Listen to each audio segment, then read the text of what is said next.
नमस्कार दोस्तों, कैसे हैं आप सब लोग। आई होप आप सबकी प्रिपरेशन बहुत अच्छी चल रही होगी। स्वागत है आपका अपने यूट्यूब चैनल पर। दोस्तों, आप सबको पता होना चाहिए एनटीए ने सीजीपीडीटीएम का एग्ज़ाम डेट अनाउंस कर दिया है।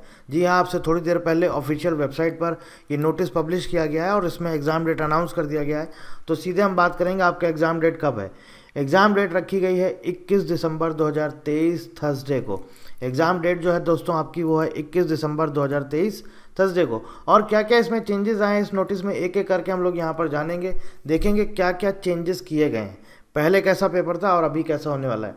तो ये नोटिस आपका आज की डेट में 11 दिसंबर 2023 को पब्लिश किया गया, आपसे थोड़ी देर पहले आया है। यहाँ पर देखिए एक सबसे इम्पॉर्टेंट चेंज किया गया है। क्या किया गया है वो ये है, देखिए मेंस का जो आपका पेपर 1 है ये कंप्यूटर बेस्ड टेस्ट हो गया है। पहले ये जो आपका पेपर था ये ऑफलाइन मोड में बोला गया था, OMR बेस्ड पेपर था। तो ये जो आपका पेपर हो गया, अब ये भी आपका पेपर ऑनलाइन होगा। ठीक है, कंप्यूटर बेस्ड टेस्ट होगा। Prelim exam computer based test, CBT ये भी आपका ऑनलाइन होगा। यानी कि जो आपका प्रीलिम्स एग्ज़ाम है CBT होगा। मेंस का जो पेपर 1 है जो 100 मार्क्स का है ये भी आपका कंप्यूटर बेस्ड टेस्ट CBT होगा। मेंस पेपर 2 यहाँ पर देखिए डिस्क्रिप्टिव टेस्ट है, ये आपका ऑफलाइन होगा। ठीक है, डिस्क्रिप्टिव टेस्ट है ये आपका ऑफलाइन होगा। और यहाँ पर लिखा है 14 डिफरेंट डिसिप्लिन्स, अलग अलग जो डिपार्टमेंट में वैकेंसीज रही उनके लिए अलग अलग ये आपका ऑफलाइन मोड में डिस्क्रिप्टिव पेपर होगा।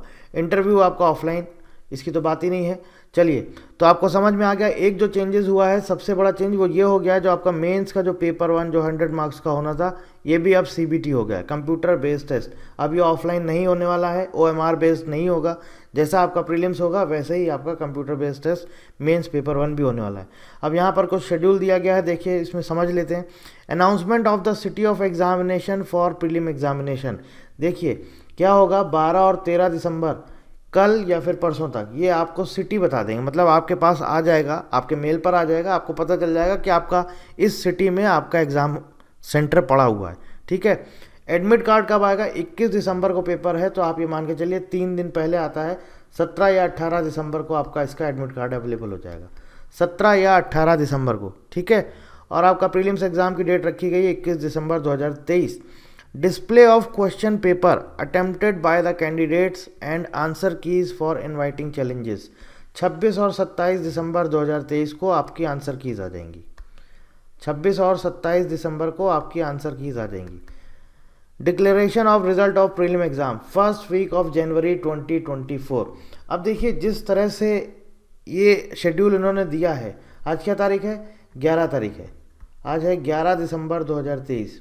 अब आप एक चीज़ समझ जाइए क्लियरली कि जिस तरह से इन्होंने ये नोटिस दिया है और 10 दिन बाद ये बोल रहे हैं कि हम पेपर ले रहे हैं, मतलब आपको इन्होंने सिर्फ 10 दिन का टाइम दिया है। ऑब्वियस है, उन्हें पता है कि हम पिछले 3-4 महीने से आप लोग प्रिपरेशन कर रहे हैं। कब आया था नोटिफिकेशन, जुलाई में आया। आप जुलाई से इसकी प्रिपरेशन कर रहे हैं। हम आपको अब और ज़्यादा टाइम नहीं देने वाले हैं कि आप ये सोचेंगे कि हम आपको 2-3 महीने देंगे, ऐसा नहीं है। इसलिए इन्होंने इतना कम टाइम दिया है, उनको पता है कि आप पिछले 3-4 महीने से इसकी प्रिपरेशन कर रहे हैं। अब वो अलग बात है, सबने इस टाइम पर बीच में पढ़ाई अपनी रोक दी है। सबको ये लग रहा था जब एग्ज़ाम आएगा, और एक टाइम्स ऑफ इंडिया में आर्टिकल आया था उसमें भी उन्होंने बोला था कि हमारे जो उनके डायरेक्टर थे उन्होंने बोला था हम जनवरी में ये एग्ज़ाम कंडक्ट कराने जा रहे हैं। ठीक है, लेकिन जो ये नोटिस आया इसके अकॉर्डिंग क्या है, आज 11 दिसंबर है और 10 दिन बाद आपका ये एग्ज़ाम है। आपके पास अब सिर्फ 10 दिन बचे हैं। अब इस 10 दिन में जितना आप मेहनत कर सकते हैं उतना आपके लिए बहुत अच्छा होगा। एक चीज़ और क्लियर यहाँ पर समझ में आ गई है, 10 दिन में ये नोटिस के 10 दिन बाद आपका प्रीलिम्स का एग्ज़ाम है। तो एक चीज़ यहाँ पर क्लियर हो गई, अब मेंस एग्ज़ाम के लिए आपको ये ज़्यादा टाइम नहीं देंगे। ये चीज़ आप क्लियर समझ लीजिए, अपने दिमाग में बैठा लीजिए। प्रीलिम्स एग्ज़ाम आज से ठीक 10 दिन बाद है, यानी कि हार्डली आपको आप मान के चलिए आपके पास 9 ही दिन है। तो मेंस का एग्ज़ाम आप मान के चलिए अगर ये 21 दिसंबर को हो रहा है और 26 से 27 दिसंबर के आसपास की अगर आपको इसकी आंसर कीज दे रहे हैं तो आप मान के चलिए 20 जनवरी के आसपास या उसके पहले ये आपका ये एग्ज़ाम कंडक्ट करा सकते हैं। क्योंकि 21 दिसंबर इन्होंने टाइम कितना दिया है, पहले जो देखा जाए अगर आप पहले का शेड्यूल देखेंगे तो वहाँ पर कितना टाइम दिया गया था, 1 महीने का। प्रीलिम्स के बाद आपको 1 मंथ पूरा दिया जाता है। तो 21 दिसंबर है, तो आप मान के चलिए 20 जनवरी के पहले, हो सकता है 10 से 15 जनवरी के पहले ही, 10-15 जनवरी के बीच में भी ये आपका एग्ज़ाम कंडक्ट करा दे, क्योंकि टाइम ज़्यादा नहीं देंगे। जिस तरह से इन्होंने ये शेड्यूल अचानक से रिलीज़ किया है, और उसके बाद ये आपका जो मेंस का एग्ज़ाम है उसमें भी ज़्यादा टाइम नहीं देंगे। अब आपके पास टाइम कम है, अब आपको सब कुछ छोड़ के आपको सिर्फ अपनी पढ़ाई पर लगना है, ठीक है। और देखिए यहाँ पर इन्होंने ये भी लिख दिया है, schedule for the remaining phases will be intimated separately, मतलब कि आपका बाद में मेंस एग्जाम का और इंटरव्यू कब होगा ये सब सारी चीज़ें बाद में बताएंगे, ठीक है। और यहाँ पर क्या क्या चीज़ लिखी हुई, candidate are also being inform through their registered email address और SMS, ठीक है। अब देखिए यहाँ पर ये इन्होंने यहाँ पर कॉन्टैक्ट नंबर दे दिया है और एक ईमेल ID दी है। यहाँ पर लिखा हुआ, in case of any query regarding the above mentioned examination candidate may contact on 011-4075-9000, 011-69227700 और ईमेल एट ntaexam@nta.ac.in, ठीक है। ये जो ईमेल ID दी गई है, आपको कोई भी क्वेरी आप यहाँ पर ईमेल कर सकते हैं या इन नंबर्स पे आप कॉल कर सकते हैं। अब देखिए यहाँ पर जो आपका सिटी के लिए, आपको जो एग्जामिनेशन सेंटर्स के लिए बहुत सारे स्टूडेंट का क्वेरी था। एक दो क्वेरी है जो मैं यहाँ पर आपसे लेना चाहूँगा। एक पहली क्वेरी था, वो तो ये था कि जो हमारा एग्ज़ाम सेंटर है क्या वो चेंज हो सकता है क्या। ये तो तभी पता चलेगा जब आपका ये सिटी का डिस्प्ले होगा।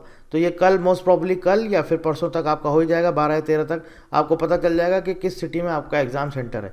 हाँ, दूसरी चीज़ ये है कि आप बोल रहे हैं क्या हम एग्ज़ाम सेंटर चेंज कर सकते हैं क्या। एग्ज़ाम सेंटर वही आपको अलॉट होगा, और जो अलॉट हो जाएगा आप उसके बाद उसको चेंज नहीं कर सकते हैं।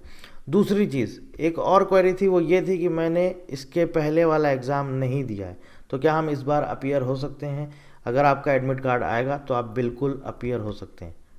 अगर आपका एडमिट कार्ड आएगा तो आप बिल्कुल अपीयर हो सकते हैं इस एग्ज़ाम में। कोई ऐसा इशू नहीं है कि आपने पिछली बार दिया है या नहीं दिया है।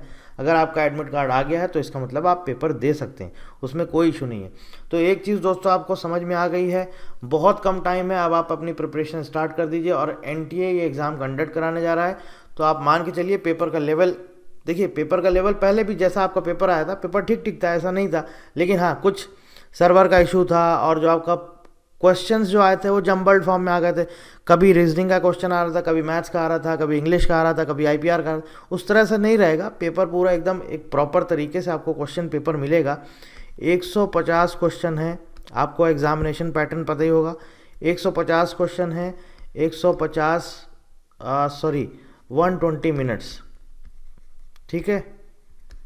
120 मिनट मतलब कि 2 घंटे का आपका पेपर है, ध्यान रखिएगा। 2 घंटे का आपका पेपर है, 2 आवर्स में आपको कितने क्वेश्चन करने हैं, 150 क्वेश्चंस। अभी आप समझ जाइए, 150 क्वेश्चन आपको करने हैं कितने घंटे में, 2 घंटे में सिर्फ 120 मिनट्स मिलेंगे, 150 क्वेश्चन। अब ये 9 दिन 10 दिन आपको, अभी देखिए अभी अब आप मेंस की प्रिपरेशन अगर कर रहे हैं तो अब कुछ टाइम के लिए अब आपको मेंस की प्रिपरेशन रोकनी होगी, क्योंकि अभी आपका सिर्फ और सिर्फ पहला फेज़ है, प्रीलिम्स। अगर आपने यही क्वालिफाई नहीं किया तो फिर क्या फ़ायदा है, आप मेंस की तैयारी करते रह जाएंगे। तो अभी ये जो 9 दिन है और ये जो प्रीलिम्स की आप प्रिपरेशन करेंगे, ये आपका मेंस का जो पेपर 1 है उसमें भी काम आएगा। मेंस का पेपर 1 है उसमें भी काम आएगा, इसलिए आप इसकी प्रिपरेशन चालू रखिए। और मैं यही बोलूँगा, मेंस की प्रिपरेशन अभी आप थोड़ा सा कम कर सकते हैं। हो सकता है अगर आप उसको अभी फुल फॉर्म में उसको अच्छे से पढ़ रहे थे तो उसका थोड़ा सा टाइम कम कर दीजिए, उसकी जगह अब आप पूरी तरह से फोकस कर दीजिए प्रीलिम्स पर।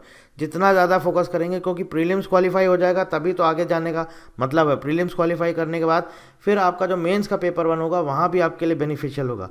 पहले प्रीलिम्स हो जाए 21 दिसंबर को, 10 दिन बाद फिर आप अपना उसी दिन से 21-22 जब से, तब आप मेंस की प्रिपरेशन स्टार्ट करिएगा। और प्रीलिम्स का प्रिपरेशन ऐसे करिएगा कि मेंस का जो पेपर 1 है वो भी आपका प्रिपेयर हो जाए। उसके लिए फिर बाद में आपको अलग से नहीं पढ़ना पड़े, बस आप खाली उसके लिए डेली रिवाइज करें। टेस्ट सीरीज़ आप हमारी वेबसाइट पर अवेलेबल है। टेस्ट सीरीज़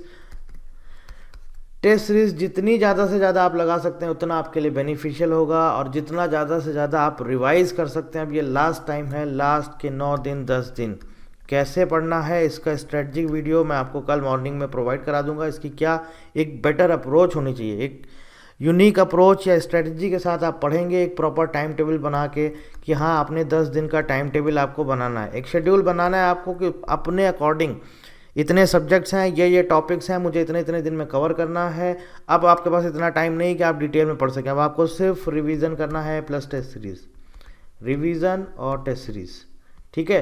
तो ये वीडियो मैं आपको कल मॉर्निंग में दे दूंगा। बाकी जो हमारे कैंडिडेट्स हैं ऑलरेडी जुड़े हुए हैं मुझसे, आप ग्रुप में मुझसे पूछ सकते हैं, जो भी आपकी क्वेरी है कुछ भी, मैं आप कोशिश करूंगा आपको वहाँ पर रिप्लाई कर दूंगा। So thank you very much and thank you for watching.